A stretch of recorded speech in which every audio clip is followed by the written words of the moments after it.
हाय इश्क रसूल, बाहर इश्क रसूल, बाहर गैरत इश्क रसूल। इब्न अब्दुल रहमान ने नबी की गोद से अपना सर धीरे धीरे खिसकाकर जमीन पे गिरा लिया। जब जमीन पे गिराया तो आका ने पूछा, इब्न अब्दुल रहमान तूने अपना सर जमीन पे मेरी गोद से क्यों गिराया? तो रो के कहते, आका आपकी गोद बहुत मुकद्दस है, आपकी गोद बहुत मुकद्दस है, और मेरे सामने जो आंखें, ये पापी आंखें आपकी गोद में रहने की हैसियत नहीं रखती। मुगीब और महबूब के दरमियान यही बातें हो रही थी कि बुलबुले सिदरा जमीन पे आए। अर्ज़ की, या रसूल अल्लाह, अल्लाह आपको सलाम कहता है, और अल्लाह पाक इरशाद फरमाता है कि इब्न अब्दुल रहमान ने आपके दिल का ख्याल करते हुए एक नाकर्दा जुर्म की वजह से इतने रोए, इतना आंसू बहाया। अल्लाह, अगर वो सही माना में गुनहगार भी होते, गुनहगार तो है नहीं, लेकिन अगर सही माना में होते भी, अल्लाह यहाँ तक फरमा रहा है कि इब्न अब्दुल रहमान ने आपके दिल का ख्याल करते हुए इतने आंसू बहाए कि अगर क़यामत के दिन वो पूरी दुनिया के इंसानों के बराबर भी जुर्म लाएगा तो अल्लाह उसको बख्श देगा। जिसको आपके दिल का ख्याल हो, कुदरत को उसका ख्याल ना हो, आपके लिए वो इतना आ चुके कि अगर वो सारे इंसानों के बराबर भी गुनाह उठाता है तो भी अल्लाह बख्श देगा। मेरे आका ने फरमाया सहाबा से, ऐ इब्न अब्दुल रहमान देखो तुम्हारे लिए क्या बशारत आई आसमान से। ताकत नहीं थी, पूरी ताकत इकट्ठा की और उठ करके बैठ गए, और बैठ के कहा, मेरे अल्लाह ने क्या कहा?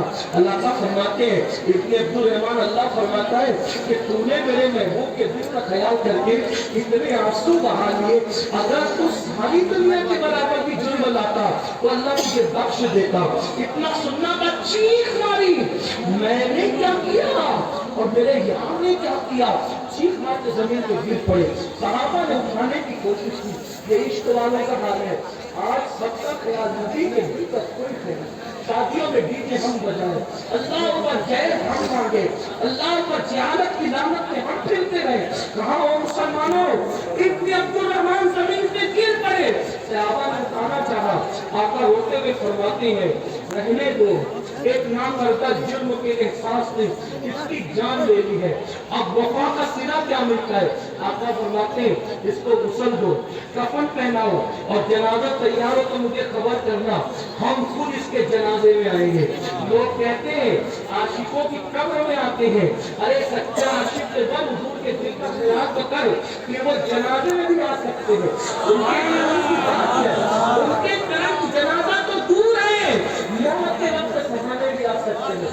अरे मौत के आईने में अपना जलवा दिखा सकते हैं। मेरे इमाम कहते हैं, जान तो जाते ही जाएगी, कयामत ये है, अब यहाँ मरने पे ठहरा है, नजारा तेरा। कहते हैं कि हुजूर का दीदार होता है मौत के वक्त, मैं कहता हूँ उन्हीं को होता है जो आंखों की हिफाजत करते। मेरे अजीज, अल्लाह पर आका फरमाते हैं, उसने तो कफन पहनाओ, जनाजा तैयार हो, मुझे चला चला मैं दूर आऊंगा। और फिर लिखा है साहिब किताब तवाबीन में, जब उनके जनाजे में हुजूर आए तो हुजूर उंगलियां रखकर चलते, उंगलियां, पूरा पैर भी रखा जनाजे में, उंगलियां रख के चलते थे। सहाबा ने पूछा, आका आप ऐसे चल रहे, इससे पहले ऐसे चलते नहीं देखा। फरमाते, जो मैं देखता हूँ तुम नहीं देखते, जो मैं सुनता हूँ तुम नहीं सुनते। आज इब्न अब्दुल रहमान के जनाजे में आसमान से इतने फरिश्ते आए हैं कि मदीने की गलियां छोटी पड़ गई है, कहीं पैर रखने के लिए जगह नहीं है, इसलिए मैं उंगलियां रख के चल रहा हूँ।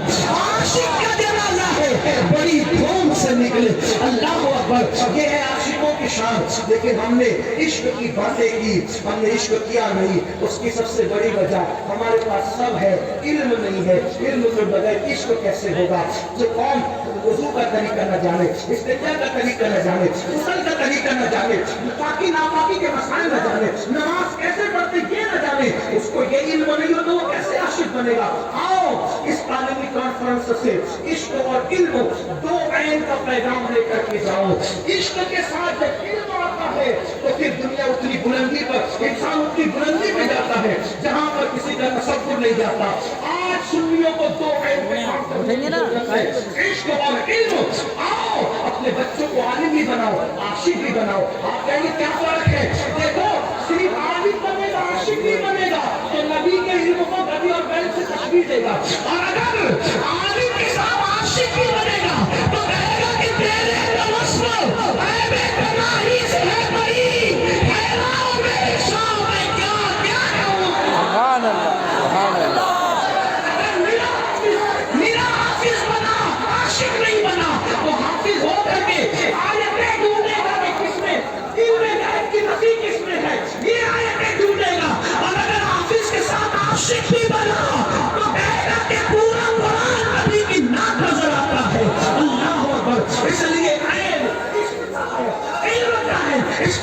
کرو، لیکن یاد رکھو اپنے بچوں کو دنیاوی تعلیم بھی دو، ان کو انجینئر بناؤ، ٹیچر بناؤ، ڈاکٹر بناؤ، اللہ اکبر، اور ان کو آئی ایس بناؤ، آئی پی ایس بناؤ۔ یہ مت کہو ہمارے پاس پیسے نہیں ہے، جھوٹ مت بولو۔ اگر تمہارے پاس پیسے نہیں ہیں تو اتنے بڑے بڑے جلسے کیسے ہوتے ہیں؟ تمہارے پاس پیسے نہیں ہیں، اتنی بڑی بڑی شادیاں کیسے ہوتی ہیں؟ اگر پیسے نہیں ہیں، میں تو یہ کہتا ہوں بڑی معذرت کے ساتھ، سنیوں کو چاہیے ہر جلسے میں ہم کہتے ہیں شادی کا خرچہ کم کرو، شادی کا خرچہ کم کرو، میں کہتا ہوں شادی کا خرچہ بھی کم کرو اور جلسوں کا خرچہ بھی کم کرو، جلسوں کو بھی سستا کرو اور جلسوں کو سستا کر کے علم پر وہ پیسے خرچے کرو۔ میں کہتا سنیوں کے پاس دولت کم ہو سکتی ہے لیکن لٹانے کا جتنا جذبہ سنی کے پاس ہے اتنا کسی کے پاس نہیں۔ میں صرف یہ کہنا چاہتا ہوں میرا پیر، اگر میرا پیر دنیا سے چلا گیا دنیا سے، تو میرے پیر کو میرے 1,00,000 کی چادر کی ضرورت نہیں ہے۔ کیوں نہیں ہے؟ اس لیے نہیں ہے کہ جنت میں وہ ہے اور جنتی لباس اس کو مل چکا، اب اس کو کسی کپڑے کے ٹکڑے کی ضرورت نہیں۔ لیکن چادر چڑھانے سے منع نہیں کرتا تو جب پشتینی سنی ہو، نہ کروٹے مسلمانوں نہ کروٹے سنی ہو، نسلن زیادہ نسلی مسلمان اور سنی بھی ویسا ہی ہو۔ ہاں یاد رکھنا 41 پشتوں کی سنی،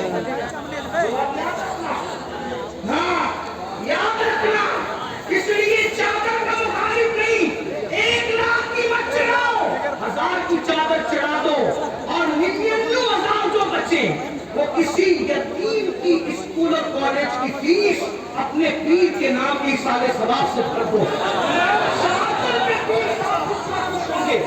اس سے زیادہ اس فیل کے خوش ہوں گے۔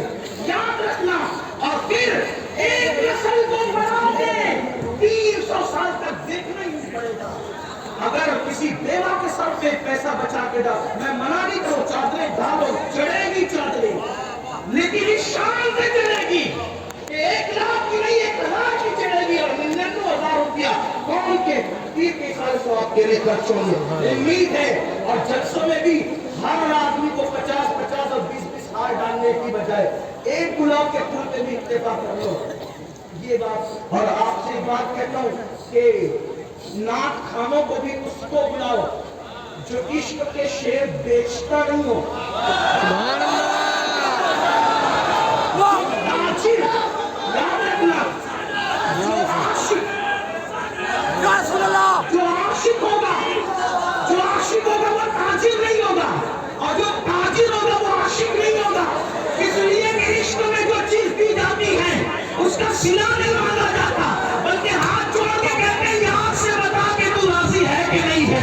اس لیے ایسے خطبہ کو بلاؤ جو نہ کتابت بیچتے ہوں، اور نہ ایسے شعرا کو بلاؤ کہ جو عشق مصطفیٰ کا سب، جو خود بیچارہ عشق سے ناری اور اپنے آپ پر نفس کا بھاری، وہ کیا آپ کو عشق کی لو دے سکتا ہے؟ عشق تو عاشق دے سکتے ہیں۔ اور یاد رکھنا، ان کو بلاؤ جو صرف فکر رضا کی بات نہیں کرتے پبلک کو خوش کرنے کے لیے، بلکہ واقعی فکر رضا کی پابند بھی ہو۔ اس اعتبار سے میرے امام نے تو یہاں تک فرمایا، کوئی نبی کی نعت پڑھے اور دل میں سوچے کہ مجھے شرنی ڈبل ملنا چاہیے، تو گویا کہ اس نے اپنی نعت بیچ دی شرنی کے آج یہ سوچے جو نبی کا صدقہ ملے گا، نہ ملے تو دینے والا کون دیتا ہے؟ دینے کو نہ چاہیے، دینے والا ہے سچا ہمارا نبی۔ جو مانگ کے ملے اسے صدقہ رسول نہیں بلکہ بھیک کہا جاتا ہے۔ بھکاریوں کو مت بلاؤ اپنے مجمع میں، درویشوں کو بلاؤ جو مانگ کر نہیں بلکہ عطا کر کے جاؤ۔ جب جلسوں کا بوجھ ہلکا کرو گے تو انشاءاللہ پوری قوم میں انقلاب آئے گا، پوری قوم تبدیل ہوگی۔ اور تعلیم پر زیادہ خرچہ کرو، اور اگر نہیں پوری قوم کے لیے کچھ کر سکتے تو اپنے بچوں کے لیے کچھ کرو۔ ہمارے ماہرہ کے سرکاروں نے نعرہ دیا، آدھی روٹی کھائیں گے، بچوں کو پڑھائیں گے۔ اگر آدھی روٹی کھانا پڑے تو बागी रोटी खाओ, मगर अपने बच्चों को पढ़ाओ। ये ईद पर 4 ड्रेस मत बनाओ, एक ही बनाओ, पैसा बचाकर बच्चों को पढ़ाओ। सिर्फ की जरूरत है। एक वक्त वो आएगा इस्लाम इस्लाम इस्लाम नजर आएगा, इसलिए कि अल्लाह ने मुसलमानों को इतना टैलेंट दिया है, इतना टैलेंट किसी के पास नहीं है। लोग हमारे टैलेंट से खौफजदा है, इसलिए न पढ़ने देते, न तिजारत करने देते, न सियासत करने देते, आपस में ऐसे उलझा रखा है। और एक आखिरी बात ये भी कह देता हूँ, मुसलमान आपस में मुत्तहिद हैं। मुसलमान से बोला जिसे हम मुसलमान मानते हैं, हाँ, जिसे हम मुसलमान फिक्र रजा की रोशनी में, जैसे हम मुसलमान आपस में मुत्तहिद रहे, लड़े नहीं, उलमा मुत्तहिद रहे। मुत्तहिद रहने का आसान तरीका ये है कि जो नायामी बातें हैं उस पर उलझने की कोई जरूरत ही नहीं है, इसलिए कि अस्ल हदफ पर तवज्जो कीजिए, नायामी बातों पर ध्यान न दीजिए। कलर कौन सी टोपी का अफजल है, क़यामत के दिन अल्लाह फैसला करेगा। ईद किसका बड़ा था, ये क़यामत के दिन अल्लाह फैसला करेगा। जो फैसले अल्लाह ने करने हैं उन फैसलों को हमको करने की जरूरत नहीं है। हम तो ये सोचे नबी का जो गुलाम है हमारा वो इमाम है। अल्लाह हम सबको अमल की तौफीक दे। दोस्तों के दरमियान कोई गलती हो अल्लाह माफ फरमाए। अस्तगफिरुल्लाह रब्बी।